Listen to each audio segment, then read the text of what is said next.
नमस्कार दोस्तों, स्वागत है आपका कबीर ने कहा हमारे इस चैनल पर। और आज मैं आपके सामने फिर प्रस्तुत हुआ हूँ कबीर दास जी के एक और दोहे के साथ। वह दोहा है, पीछे लागा जाई था लोक वेद के साथ, आगे थे सतगुरु मिला दीपक दिया हाथ। तो चलो समझते हैं इस दोहे का अर्थ जो कबीर ने हम सबको समझाना चाहा है।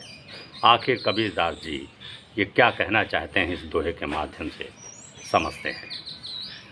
कहते हैं कि हमारा जीवन पल पल बीता जा रहा है और हम जीवन और इस मृत्यु के खेल को समझ नहीं पाते।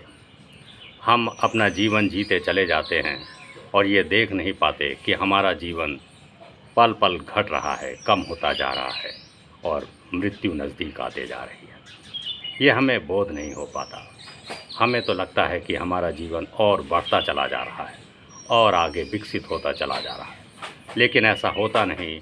वह पल पल और कम होता जा रहा है और घटता जा रहा है। जैसे कि हम सभी अपना जन्मदिन मनाते हैं, तो जन्मदिन मनाते हैं, उसके पीछे कारण क्या है? हम सब यही सोचते हैं कि हमारा जो है जन्मदिन जो हमने मनाया तो हम 1 साल और आगे बढ़ गए। आज हम 20 के हैं, कल 21 के हो गए। आज हम 40 के हैं, कल से हम 41 में पड़ जाएंगे, 41वें साल में लग जाएंगे। तो इस तरह हम सोचते हैं हम आगे बढ़ गए, लेकिन होता ऐसा नहीं। हमारे जीवन का एक दिन और कम हो गया। सच तो ये है कि हम मृत्यु के एक कदम और पास आ गए, उसके और निकट जा रहे हैं। यह हमें बोध नहीं हो पाता, और बोध इसलिए नहीं हो पाता क्योंकि हमने कभी जीवन को ही गहराई से देखा नहीं, अनुभव नहीं किया। जीवन को ही गहराई से अनुभव करने और समझने के बाद हमें ये बोध हो जाता है कि ये जीवन जैसा दिखाई पड़ता है वैसा है नहीं, बात कुछ और है। और ये मृत्यु जो इसी जीवन के पीछे चली आ रही है दबे पाँव, वो और आगे बढ़ती चली जा रही है। हम सभी ऐसे ही जीवन अपना बिताते चले जाते हैं और कभी गौर से देखते नहीं कि हम जो कर रहे हैं वो क्या हो रहा है, कैसे चल रहा है, कभी ध्यान नहीं देते। हम यंत्रवत मशीन की भांति चले चले जा रहे हैं, कोई बात बोले चले जा रहे हैं। अपनी दिनचर्या एक जैसे मशीन की तरह है वैसे करते चले जा रहे हैं। हमारा रूटीन वैसे ही बंधा है।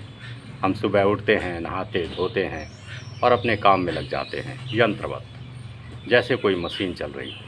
हमें ये बोध ही नहीं, ये होश ही नहीं कि हम कर क्या रहे हैं। ज़रा गौर से अगर बैठेंगे आप ध्यान में, शांति से, मौन में, और ज़रा विचार करेंगे कि आखिर हो क्या रहा है, क्यों हो रहा है। अगर हम ये काम ना करें तो क्या होगा, हमारे मन में ये विचार ना उठें तो क्या होगा। हम कभी अपने विचारों पर भी गौर नहीं करते हैं। आप कभी शांत बैठकर देखिए, और एकदम शांत आप बैठिए और सोचिए और देखिए कि आपके मन के भीतर चल क्या रहा है। कभी कुछ देर पहले एक विचार उठा, फिर तत्क्षण वो बदल के दूसरे विचार में परिवर्तित हो गया। कहीं और की बात, फिर कहीं और की बात। मन घड़न जैसे कोई पागल, कुछ समझ में नहीं आता कि क्या हो रहा है। अगर आप उसे एक कागज़ में लिखें कि मेरे मन में क्या चल रहा है, और उसे आप एक कागज़ में उतारें और बाद में उसे पढ़ें, तो आपको लगेगा कि ये तो बहुत घोर पागलपन है, विचित्रता है। ये क्या हो रहा है मन के भीतर। कभी कोई विचार, कभी कोई विचार, और कितने ऐसे विचार कि आप उसे लिख के शर्माएंगे कि ये क्या विचार मेरे मन के भीतर आते हैं।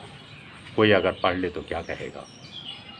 तो ये सब विचार हमारे मन के भीतर चलते हैं जिन्हें हमें होश नहीं। और जैसे ही आप उन विचारों को देखना शुरू करते हैं, उन पर गौर करते हैं, उन पर ध्यान देते हैं, तो तत्क्षण वे विचार विदा हो जाते हैं, वे तत्क्षण गायब हो जाते हैं। जैसे ही आपने उन्हें देखा नहीं कि वे तिरोहित, और फिर आपके भीतर एक ध्यान, एक शांति उतरती है। उसी को मेडिटेशन ध्यान कहते हैं, जो आगे चलकर समाधि में परिवर्तित होती है। तो ये तो विचार को देखने की एक विधि है जिसे ध्यान का ही एक रूप कहा गया है। और दूसरा है हमारे शरीर का। अगर हम खाना खा रहे हैं तो हम अपना कौर उठाते हैं और मुंह में डाल देते हैं यंत्रवत। हम किसी से बात भी करते रहते हैं और खाना खाते भी रहते हैं। हमें ध्यान ही नहीं रहता कि कौर में क्या है। हम बात भी कर रहे हैं और खाना भी खा रहे हैं। हम मोबाइल से किसी से बात भी करते रहते हैं और कुछ खाते पीते भी रहते हैं। अब हमें ध्यान है बात करने पर और इधर खाना यंत्रवत चल रहा है, हमें होश नहीं। और कभी कभी इसी तरह खाते खाते हम कुछ गलत चीज़ भी खा जाते हैं, या हो सकता है कि हमारी जीभ कट जाए और हमें पता ही न चले कि ये कैसे हो गया। वो इसलिए हो गया क्योंकि हमें ध्यान नहीं था अपने भोजन पर, हमारा ध्यान कहीं और था और कर कुछ हम और रहे थे, हमारा होश ही नहीं था। इसी के ऊपर एक बार भगवान बुद्ध ने कहा था, वो विचारणीय है वह बात। कहते हैं एक बार भगवान बुद्ध किसी जंगल के रास्ते से जा रहे थे और उनके साथ उनके शिष्य भी थे। उनमें से आनंद उनका प्रिय शिष्य भी था, जो बुद्ध के बगल में ही चल रहा था और बुद्ध को बड़े गौर से देखता हुआ चल रहा था। कहते हैं आनंद बड़े गौर से बुद्ध को देखता था, उनकी हर गतिविधि को बहुत गौर से देखता था, क्योंकि बुद्ध कोई साधारण पुरुष नहीं थे, वे हर वक्त ध्यान में रहते थे। और आनंद ये पकड़ने की चेष्टा करता था कि हर क्षण कोई कैसे ध्यान में रह सकता है। हम तो ये सोचते हैं कि जब हम पद्मासन में बैठ जाएं और हाथ के ऊपर हाथ रख लें और आंखें बंद कर लें और चित्त बिल्कुल शांत हो जाए, उसे ही ध्यान कहते हैं। लेकिन बुद्ध ने तो ध्यान की एक नई पद्धति ही विकसित कर दी थी। वे तो कहते थे चलते फिरते बोलते चालते खाते पीते सोते जागते हर वक्त ध्यान सध सकता है और सधता है, और वे करके दिखाते थे। इसीलिए वे सबसे कहते थे कि मुझे देखो और जानो कि ध्यान क्या है। उसकी एक नई परिभाषा ही उन्होंने विकसित कर दी थी, जो उससे पहले किसी ऋषि मुनि कहीं वेद शास्त्रों में नहीं दिखाई गई, कहीं लिखी नहीं गई थी।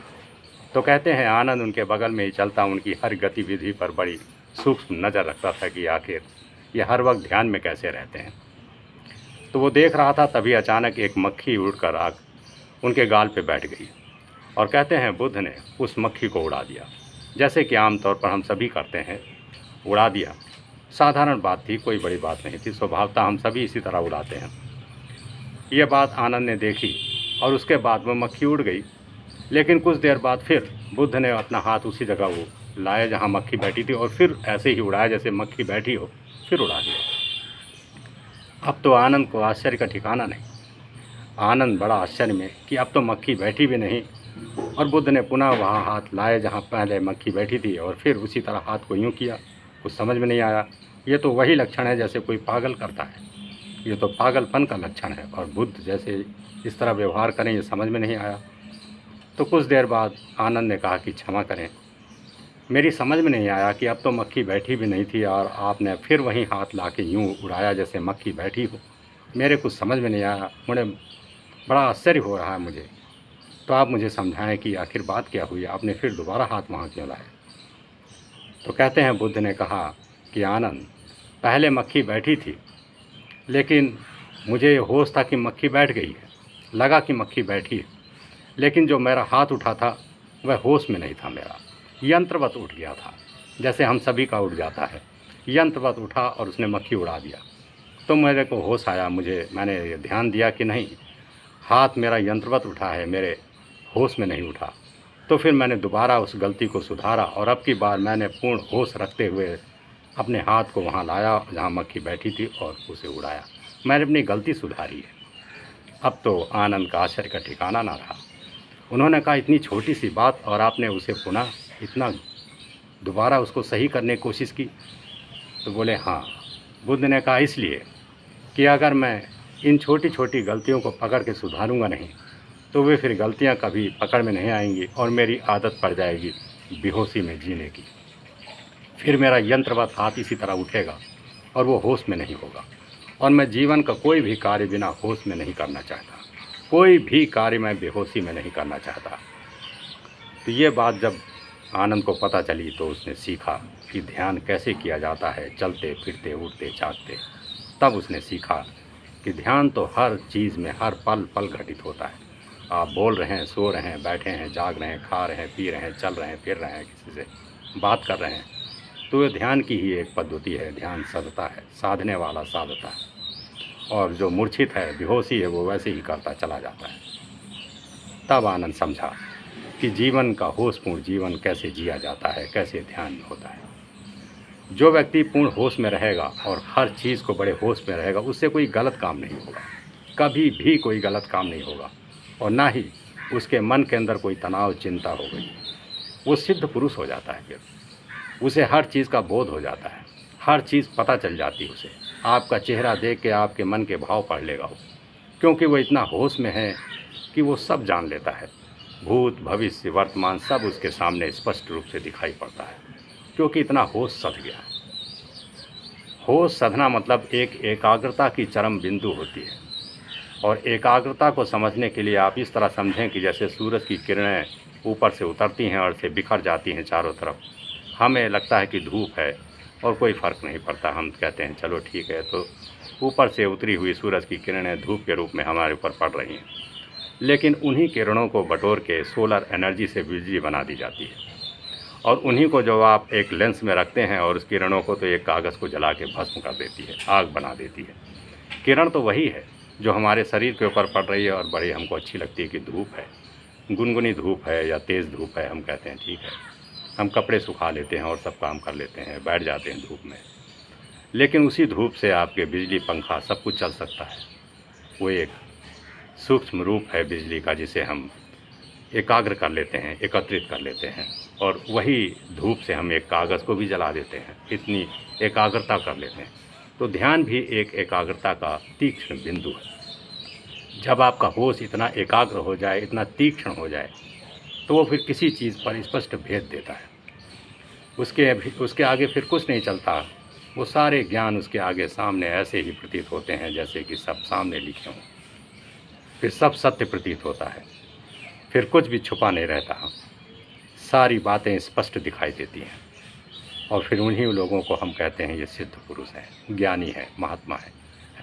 बस उन्होंने काम किया, उन्होंने अपने जीवन की छोटी छोटी बातों में होश को साधना शुरू किया और वहाँ तक पहुँचे। कोई उन्होंने शास्त्रों का ज्ञान या मंत्रों का जाप या कोई पूजा पाठ या कोई तपस्या नहीं की। उन्होंने बहुत छोटे से काम किए। उन्होंने छोटी छोटी बातों पे होश साधना शुरू किया और वही होश उन्हें वहाँ तक ले गया। वो होश सधता गया, उनका ध्यान प्रगाढ़ होता गया और वह इतने आगे पहुँच गया कि वह समाधि के रूप में उनके आगे उस बिंदु तक पहुँच गया जहाँ तक कहते हैं निर्वाण, जिसको बुद्ध कहते हैं निर्वाण, जिसको महावीर कहते हैं कैवल्य, और जिसको ऋषि मुनि कहते हैं तुरीय अवस्था, परम अवस्था। तो कबीर दास जी ने जो इस दोहे के माध्यम से हमें समझाया है, वो यही समझाया है कि जो हम भी कर रहे हैं, हमें जीवन का होश नहीं, कोई बोध नहीं कि हम क्या करे जा रहे हैं। हम चले जा रहे हैं जैसे सब लोग चल रहे हैं, खा पी रहे हैं, हम सोच रहे हैं बड़ा बढ़िया जीवन है। बस यही तो है कि बस हमने जो है अपना काम कर रहे हैं, बढ़िया से काम हो रहा है, नौकरी कर रहे हैं, व्यवसाय कर रहे हैं, बढ़िया खा पी रहे हैं, चल रहे हैं, घर चल रहा है, मकान हमारा बढ़िया बना है, गाड़ी है, बच्चे ठीक पढ़ रहे हैं, पत्नी है और सब है, सबसे व्यवहार है, बस यही जीवन है। लेकिन कबीर दास जी कहते हैं ये जीवन नहीं। ये जीवन इसलिए नहीं कि हमें इसका बोध नहीं, इसका होश नहीं। ये क्या है, इसके पीछे क्या कारण है, हमें कोई होश नहीं। और कबीर दास जी कहते हैं जब एक सद्गुरु मिला, कोई बताने वाला मिला, कोई हमें ये जानकारी देने वाला मिला कि उसने हमारे को बताया कि रास्ता ये जाता है। उसने अंधेरी रात में हमारे हाथ में एक दीपक रख दिया कि देखो इस दिए की रोशनी से तुम देखो अपने चारों तरफ, अंधेरे में तुम्हें कुछ दिख नहीं रहा। तो उसने एक हमारे हाथ में दिया रख दिया, या एक अनजान सा रास्ता जब भटक गए थे उसने रास्ता दिखा दिया कि ये जाता है मंजिल की तरफ। और तब कहते हैं कि हमें रास्ता दिखा और तब हमें होश आया कि जो जीवन हम जी रहे हैं ये गलत रास्ते पर है, ये अंधकार में है। तो हम फिर प्रकाश की तरफ जाते हैं। एक सद्गुरु ने हमें रास्ता दिखाया, दिया दिया।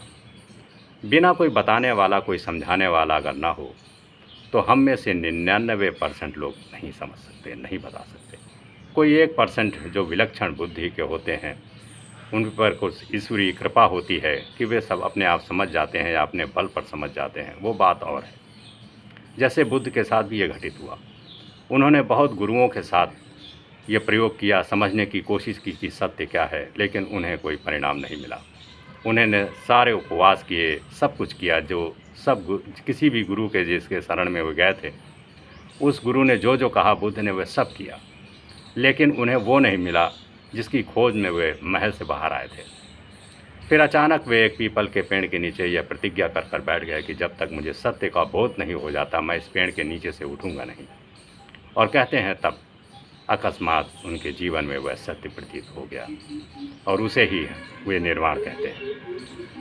तो ऐसा सिर्फ 1-8% लोगों के साथ होता है जो कि वो सत्य को जान जाते हैं अकस्मात बिना किसी गुरु के। ऐसा नहीं कि बुद्ध ने किसी गुरु को अपनाया नहीं, बहुत से गुरुओं की शरण में रहे हैं, लेकिन जो परम ज्ञान उन्हें मिला वे बिना गुरु के ही मिल गया। तो ये सबके साथ होता नहीं। और फिर हम लोग इतने आगे नहीं हैं, इतने विलक्षण बुद्धि के नहीं हैं, ना हमारे पर इतनी ईश्वर की कृपा है, तो हम लोग बिना गुरु के समझ नहीं पाते। गुरु का मतलब ये नहीं कि कोई शिक्षक ही हो, कोई और भी हो जिसके माध्यम से आप समझ सकें, जान सकें, कोई आपका अनुभव या कोई और साथ में कोई ऐसी घटना या कोई अनुभव भी आपका गुरु ही बनता है। लेकिन गुरु कोई समझाने वाला भी होता है जो आपको बता सके, रास्ता दिखा सके। तो उसके बगैर आपको रास्ता दिखेगा नहीं, आप भटक जाएंगे, भटकते रहेंगे ज़िंदगी भर। तो किसी का साथ मिल जाए जो आपको रास्ता दिखा दे। तो कबीर के साथ तो यही हुआ। उन्हें एक गुरु मिला जिसने बताया कि नहीं, रास्ता तुम गलत रास्ते पर हो, रास्ता तो ये है। और तब उन्होंने होशपूर्ण जीवन जीना शुरू किया। उन्होंने जो भी काम किया उसे होश में किया।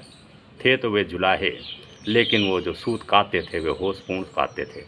एक एक धागा बड़े होश में रहता था कि जरा भी इधर हुआ या उधर हुआ तो उनकी नज़र उस पर इतनी तीक्ष्ण थी कि वे होश सधा रहता था। जो आदमी एक धागे पर होश साध लेता है फिर उसकी वाणी में होश सध जाता है, उसे सत्य सब सामने स्पष्ट दिखता है। कबीर कोई पढ़े लिखे नहीं थे, कोई शास्त्रों के ज्ञाता नहीं थे, लेकिन सूत काटते काटते, जुलाहे का काम करते करते वे ध्यान में इतने गहरे डूब गए कि उनके आगे फिर सत्य सामने स्पष्ट दिखने ही लगा। उनके भीतर सत्य अवतरित होता रहा और वे अपनी जुबान से बोलते रहे और फिर वही कबीर वाणी बनी। फिर वह अमृतवाणी बनी, कबीर अमृतवाणी, जिसे हम सब लोग दोहराते हैं, पढ़ते हैं, बोलते हैं, समझते हैं। तो कबीर के भीतर यह अनुभव से आया और ये बहुत गहरी बात है जो उनके अनुभव में आई। तो कबीरदास जी ने सिर्फ इस दोहे के माध्यम से यही कहा है कि आप अपना जो जीवन जी रहे हैं वो जिएं, लेकिन उसमें होश साधें, उसमें ध्यान दें कि वो यूं ही नहीं यंत्रवत ना चले, वो आपकी जानकारी में ही चले। आप कोई भी काम करें उसमें कोई रुकावट नहीं, लेकिन उस काम को ज़रा देखें, होश साधें कि मैं ये कर रहा हूँ, ज़रा मैं ध्यान से देखूँ मैं कर क्या रहा हूँ। हो सकता है कोई गलत काम तो आप नहीं कर रहे, अगर होश सध जाएगा तो आपसे गलत काम नहीं होगा। आप किसी से कुछ बोलने जा रहे हैं, थोड़ा रुक के ज़रा सोचें, मैं इससे ये बोलने जा रहा हूँ, मेरे मुख से ये वाणी निकलने जा रही है, कहीं गलत तो नहीं, या इसको अच्छी लगे या ना लगे, इसमें कोई ख़राब शब्द तो नहीं। अगर आप विचार कर लेंगे तो वो गलत बात आपके मुख से निकलेगी नहीं और फिर आपको पछताना नहीं पड़ेगा। तो कबीरदास जी ने कहा अगर आपके जीवन में होश सध गया फिर तो फिर सब कुछ सही हो जाएगा, फिर तो कोई बताने के लिए ज़रूरत नहीं। तो कबीरदास जी ने यही कहा कि गुरु के माध्यम से अगर आप मुझे ही गुरु समझते हैं तो मेरे ही जरिए आप जान लीजिए कि होश को जीवन बड़े होशपूर्ण में जीना होगा, आपको होश साधना होगा, हर पल साधना होगा और अपने निजी जीवन में जो भी आप करते जा रहे हैं उसमें होशपूर्ण जीवन जिएं। ये छोटा सा दोहा है जो कबीर का अपना अनुभव है और वही अनुभव उन्होंने साझा किया है। प्रत्येक व्यक्ति को इस दोहे से सीख लेनी चाहिए कि हमें अपने जीवन में भी वही चीज़ करनी चाहिए जो कबीरदास जी ने कहा। कबीरदास जी ने जो भी कहा वह जीवन के लिए बहुत ज़रूरी, बहुत महत्वपूर्ण है।